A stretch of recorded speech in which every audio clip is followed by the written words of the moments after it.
Hi, and welcome to part 4 in my series, Forgotten Rudiments, where we're going to look at rudiments that used to be standard, used to be taught, used to be official, and have been cast aside and are no longer on the rudiment sheets that we all know and love. So all the rudiments from this series come from my new book, coming February of 2019, so probably just a couple weeks from now. And it is a book that compiles over 800 rudiments from Europe, from American history, from current DCI hybrid culture, and it puts them all in one place, something that's really never been done before. It's the largest book of its kind that I'm aware of. So if you want to support the channel, you can pick up a copy of that, but this rudiment comes straight out of that book. Today's Forgotten Rudiment is from Sanford Moeller's 1925 book, and it is the 8-stroke roll.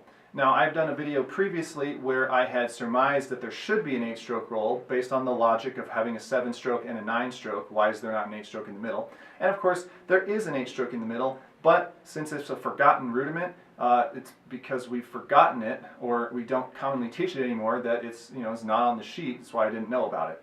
Now, if we look at Moeller's 8-stroke roll, it is essentially 7 grace notes leading up to one singular real note or full-size note. So 7/16, in tiny script tied to the regular quarter, which means the note ends on the beat instead of starts on the beat.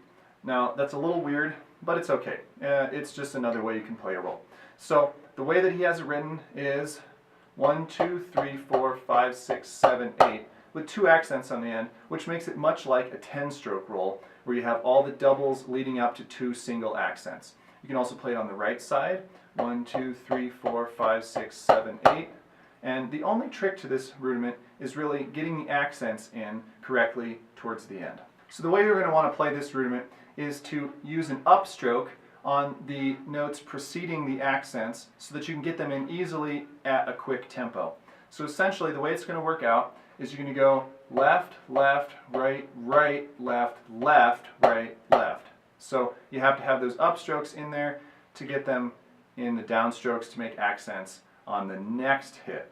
So essentially, because it's a Moeller book rudiment, you could use Moeller up and down strokes, but you don't have to. You could use linear ones as well. It doesn't really matter. And basically, if we look at that, it's going to go like this in real time.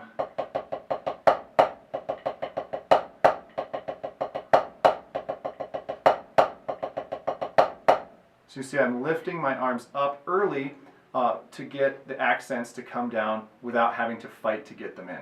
That's basically the essential gist of how this rudiment works. It's the same as a 6-stroke roll and the same as a 10-stroke roll. Any even-numbered roll that ends in 2 accents, this is sort of the thing. On the bounces, the double strokes directly preceding the accents, you just have to make sure you're doing upstrokes so that you can bring downstrokes back in, and then you're down, ready to start the next roll. So if I play a few of them at like a normal speed,